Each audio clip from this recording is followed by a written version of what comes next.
اسی کے ساتھ ساتھ اب آگے چلتے ہیں، آپ کیا سمجھتے ہیں کہ آپریشن رجیم چینج کے جو مقاصد ہے کیا وہ مل گئے یا بھی وہ آگے لے کر چلنا ہے انہوں نے؟ نہیں، وہ مقاصد تو یہ آگے لے کے چل رہے ہیں نا. دیکھیے آپ نے ٹیررزم، میں کہہ سکتا ہوں کہ مجھے ٹیررزم کی اور ٹیررزم کے آسپیکٹس کی بہت زیادہ سمجھ ہے. میں نے بہت سارے نیشنل اور انٹرنیشنل سیمینار بھی عطا کیے اور پھر میری بڑی اپنا ریسرچ بھی بہت زیادہ ہے. یعنی دنیا میں کسی ملک نے ایک اتھینٹیکلی ابھی تک ٹیررزم کی ڈیفینیشن کو ڈیفائن، اور ایک ملک کی ڈیفینیشن دوسرے ملک سے نہیں ملتی ہے. یو این او نے بھی ٹیررزم کو ڈیفائن کیا ہوا ہے، لیکن ایک چیز کامن ہے تمام ڈیفینیشن میں، اور وہ یہ ہے کہ اگر آپ پبلک پراپرٹی یا پبلک کی جان کو یا میسز کی جان کو یا میسز کے انفراسٹرکچر کو، کسی حکومت کے انفراسٹرکچر کو، کسی حکومت کی اتھارٹی کو اپنے ویسٹڈ انٹرسٹ میں اپنی طرف سے اپنی طریقے سے ریلیجن کا، سیکٹرنزم کا، سیکٹ کا ترجمہ اپنے ذہن کے مطابق کر کے اگر نقصان پہنچائیں گے، اور وہاں پبلک کی لائف انوالو ہوگی، پبلک کا انفراسٹرکچر انوالو ہوگا، گورنمنٹ کا انفراسٹرکچر انوالو، اور آپ ایک دہشت گردی ایک میس لیول پہ لوگوں میں خوف پیدا کرنے کی کوشش، اس کو ٹیررزم ہوگا. یہ دہشت گردی کی ڈیفینیشن کی کامن چیزیں. یہاں پہ کون سی ڈیفینیشن ہے؟ پاکستان کی اتنی بدنامی ہوئی ہے اظہر صدیق صاحب، آپ سوچ نہیں سکتے. آپ انٹرنیشنل فریڈم آف ایکسپریشن ہے اس کا، انٹرنیشنل فریڈم فار ڈیکلریشن ہے اس کا، آپ ڈیکلریشن اٹھا کے پڑھ لیں. آپ یقین کریں مجھے اتنی شرم آتی ہے کہ میں اس ڈیکلریشن کے الفاظ یہاں پڑھنا نہیں چاہتا جو پاکستان میں قوانین کے حساب سے، فریڈم آف ایکسپریشن کے حساب سے اور سیاست کے حساب سے اور لوگوں کے حساب سے جو کچھ کہتے ہیں. یہ پاکستان کی بدنامی ہو رہی ہے. آپ کیوں نہیں سمجھتے؟ کوئی شخص آج پاکستان کی تعریف نہیں کر رہا ہے. نیو یارک ٹائمز ہو گیا، واشنگٹن پوسٹ ہو گیا، الجزیرہ ہو گیا، بی بی سی ہوگا، فاکس نیوز ہو گیا، ہر ایک نے اس دہشت گردی کے حوالے سے جو ہے وہ خبروں کو نشر کیا ہے. اور پاکستان آلریڈی بہت بدنام ہے اس دہشت گردی کے نام سے. لوگ ہمارے اوپر دہشت گردی کا لیبل نہیں، لگاتے ہیں. آپ کو اب اگر آپ اپنا یاد یہ ہوگا، چارجز اگر لگا دیں تو آپ خود ہی سوچئے کہ کیا پاکستان میں کون سا قانون ہے، کون سا کانسٹیٹیوشن ہے جو چل، کیا ان لوگوں کو خوشی ہوتی ہے پاکستان کو دنیا میں بدنام؟ مجھے تو لگتا ہے یہ لوگ ڈنڈے پیٹتے ہیں، ڈھول پیٹتے ہیں جب پاکستان بدنام یہ ہوتا ایجنڈا ہے. ہے. جو آپ کے نا، امپورٹڈ میں حکومت جو ابھی بیٹھی ہوئی ہے. میں ایک بات کرنا چاہتا ہوں، وہ بہت ضروری بات ہے. آپ کو یاد ہوگا جب یہ انہوں نے الیکشن لڑنے تھے 2013 کے، تو رانا ثناء اللہ کن کی گاڑیوں میں بیٹھ کے آیا کرتا تھا. وہ طالبان کہہ دیں، ڈائریکٹ کہہ دیں، انڈائریکٹ کہہ دیں، سی ڈی ڈی کو کس طرح یہ چلاتے رہے. اے پی ایس کا واقعہ بعد میں ہوا، پالیسی بنانے کا کہا، وہ پالیسی نہیں بنائی، اس پہ عمل درآمد کے حوالے سے.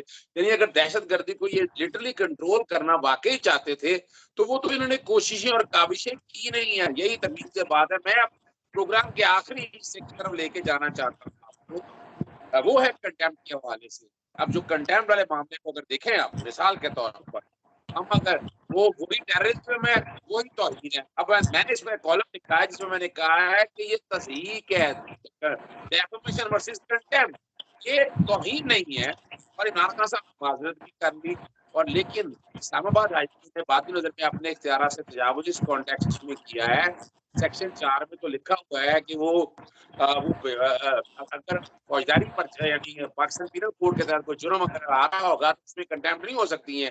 تو یہاں تو جب پرچہ بھی درج ہو گیا اور وہی الفاظ ہیں اسی کو سامنے رکھ کے پرچہ بھی درج ہوا ہے.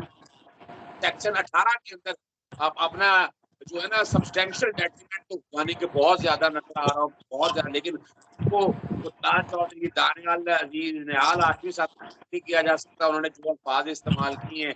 اب تک جو کہ انڈائٹمنٹ کی بات ہو رہی ہے، فرد جرم عائد ہونے سے پہلے میں نے جو تجویز دی ہے کہ 265 درخواست دیں گے تاکہ فرد جرم عائد نہ ہو سکے. ساتھ ساتھ انٹرپول اپیل کے حوالے سے بات کی ہے کہ اس کی ایک اپیل دائر کر دی جائے، اور وہ کنٹیمپٹ آرڈیننس کے تحت ہے کہ جس میں ان ججز کے علاوہ جو یعنی ان ججز کے علاوہ آپ اپیل سنیں گے کوئی اور ججز ہوں، وہ 5 جج جو ہیں عامر فاروق صاحب کو انہوں نے شو کا انہوں نے جاری کیا تھا.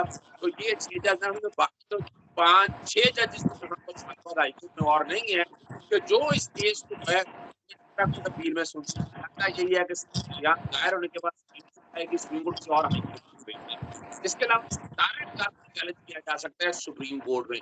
آپ بھی آگے ہیں، ہم نے یہاں سجاد علی شاہ صاحب کے ساتھ سپریم کورٹ میں حملہ انٹینشن موٹو جلسے بلبا بہت سارا دیکھ لیا، پھر ان کا نقطہ اور پیچھے تاریخ دیکھے، مریم صفدر کیا باتیں کرتی ہے، نواز شریف کیا کیا باتیں، وہاں تو توہین کوئی نہیں. آپ کیا سمجھتے ہیں عوامی طور پر؟ سر پہلی بات تو یہ کہوں گا کہ دہشت گردی کا آپ نے جو ہے چھوٹی سی بات کہوں گا کہ نواز بے نظیر بھٹو از آن ریکارڈ، اور بے نظیر بھٹو جھوٹ نہیں بول سکتی. اور انہوں نے کہا تھا کہ نواز شریف نے اپنا اسامہ بن لادن سے پیسے لیے تھے الیکشن لڑنے کے لیے. وہ کیا فورن فنڈنگ نہیں تھی؟ اس کے اوپر کتابیں لکھی ہوئی ہیں. اس کے اوپر خواجہ نے ایک کتاب لکھی ہے، ان کی بیوی نے کتاب لکھی ہے. اور انہوں نے کہا تھا کہ نواز شریف نے موسٹلی نواز شریف کی میٹنگ کرائی تھی اسامہ بن لادن سے، اور اس میٹنگ میں وہ لکھتے ہیں کہ نواز شریف بار بار پوچھتا تھا پیسے تک کی کہہ رہے ہیں. تو وہ نہیں آتا فورن فنڈنگ، آنکھیں بند ہو گئی ہیں. لیبیا اور عراق سے جو پیسے آئے ہیں، یہ جو آپ کا مولوی ہے اس کو جو پیسے آئے اس کو وہ نہیں آتا فورن فنڈنگ. تو ہمارے میں کہہ رہا ہوں کس اصول میں پاکستان چل رہا ہے آج؟ کیا حال ہے اس ملک کا؟ کیا یہ بنانا ریپبلک، یا کیا آپ کسی ریپبلک سے اس ملک کو کمپیئر کر سکتے ہیں جہاں قانون کی دھجیاں اڑائی جا رہی ہیں، کانسٹیٹیوشن کی دھجیاں اڑائی جا رہی ہیں؟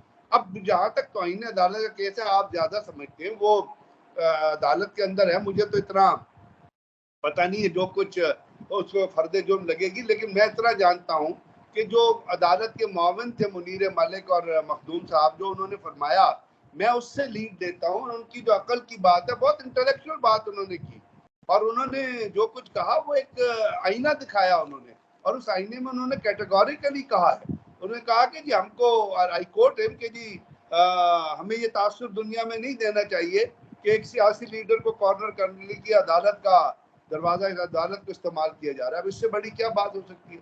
منیر ملک صاحب نے کیا کہا، وہ آپ کے بار کے پریزیڈنٹ ہیں، انہوں نے کیا جو اعتزاز حسن صاحب کا تو آپ قانونی جو ان کی نالج ہے اس کو چیلنج نہیں کر سکتے نا. انہوں نے بھی فرما دیا تھا کہ کیا ہو سکتا ہے کیا نہیں.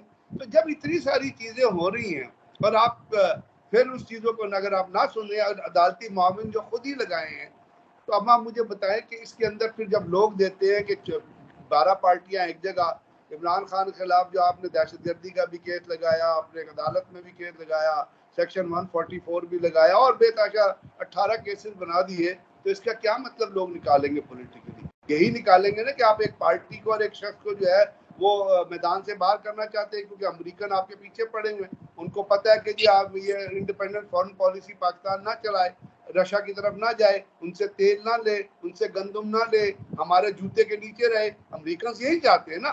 کیونکہ مجھے یاد ہے امریکہ کی جو وہ ایک مجھے بڑا دکھ ہوا، وہ امریکن کی ایک ڈیفینس انالسٹ ہیں ڈاکٹر ربیکا غالمنا، ان سے پوچھا کسی نے، آپ ان کے لفظ سنیے گا ذرا، اور پاکستانی قوم کو بھی سننے چاہیے. ان سے کسی نے پوچھا جی what is about Pakistan, look at her words. وہ کہتی ہے Pakistan had always been a problem. یعنی اندازہ لگائی، تمہارے باپ نے پاکستان آزاد کرایا تھا، تم پاکستان کے، کوئی ان سے پوچھے کہ تمہارے باپ نے پاکستان آزاد کرایا تھا، ہم تمہارے غلام ہیں. پاکستان پاکستانیوں نے آزاد کرایا تھا. We have not been a problem. ہم نے تمہارے بلینکٹس، ہم نے تمہاری ڈرٹی لینن دھوئی ہے.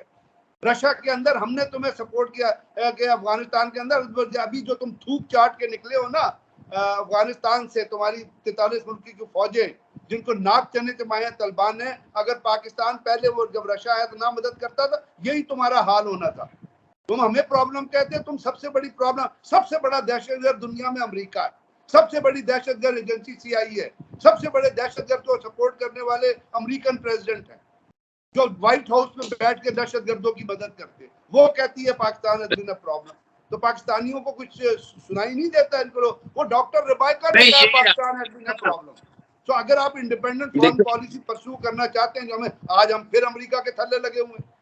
کسی کو مدد دینے کا مطلب یہ نہیں ہوتا کہ آپ نے خرید لیا. دنیا میں بہت سارے ممالک ہیں جو امریکہ سے ہی پیسے لیتے رہتے، تو ان کو امریکہ نے خریدا ہوا تو نہیں ہے، آپ کو پیسہ واپس بھی کرتے ہیں. مجھے تو آج بڑا، میں آپ کو ایک اور چیز بتا دوں، یہ جو سینٹ کام کی ٹیم آئی ہوئی ہے نا، یہ جو ٹیم آئی ہوئی ہے پاکستان میں سیلابی علاقوں کا دور، یہ پاکستان کی انفارمیشن اور انٹیلیجنس لینے کے لیے آئے ہیں.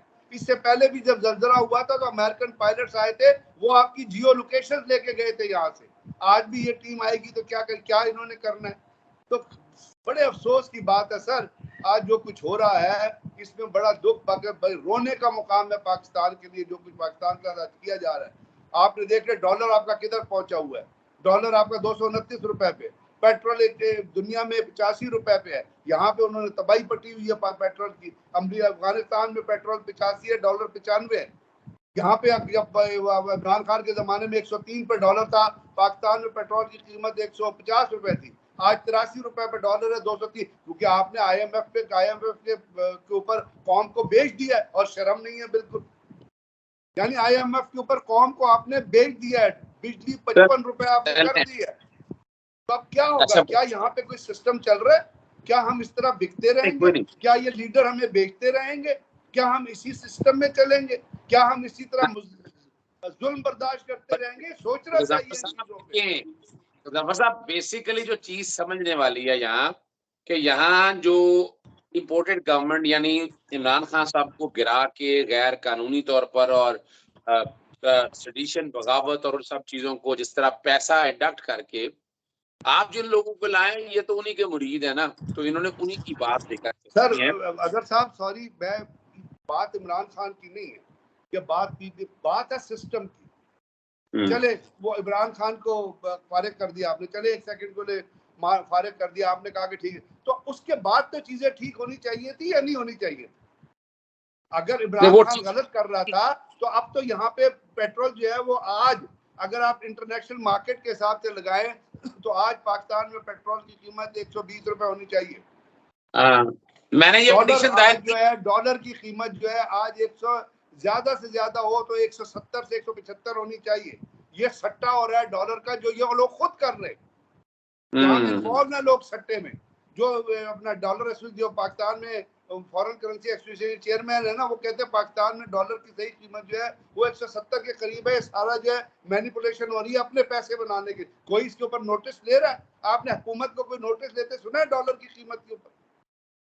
تو بات عمران خان کی نہیں ہے, بات اس سسٹم کی ہے, اس ظلم کی ہے جو پاکستان کے لوگوں پہ. ہم مان لیتے ہیں آپ نے عمران خان کو ٹھیک نکال دیا, اس کے بعد تو سسٹم ٹھیک ہونا چاہیے تھا, نہیں ہونی چاہیے؟ چیزوں کی قیمتیں کم ہونی چاہیے تھی یا نہیں ہونی چاہیے تھی؟ اس کے بعد تو ظلم ہو گیا, لوگوں کو اڑا کے رکھ دیا آپ نے. کیا عمران خان کے زمانے میں 55 روپے یونٹ تھی بجلی؟ یہ 60 روپے کے قریب چلے گی. وجہ فرمایا, پروگرام ذرا ہمارا لمبا ہو گیا ہے, دوبارہ پھر کسی دن ہم آپ سے مزید گفتگو کریں گے اس حوالے سے. میں ختم کرنے سے پہلے ایک بات بتاتا چلوں کہ جس دن عمران خان صاحب بلایا ہوا تھا اسلام آباد ہائی کورٹ میں توہین عدالت کے کیس میں, تو وہاں یہ سارا جو اینکر مافیا اور یہ سورا جو خاص کلاس ہے, یہ تھا یہ انکنڈیشنل اپالوجی دیں. انکنڈیشنل اپالوجی سے معافی ہونی تھی, عدالت کی صوابدید کنوکٹ کر دیتی, اور کنوکٹ چاہے ایک سیکنڈ کوئی ہوتا تو ڈسکوالیفیکیشن آرٹیکل 63 میں. الیکشن کمیشن نے انتظار کیا ہوتا, اس سے پہلے الیکشن پوسٹ پون کر سکتے تھے.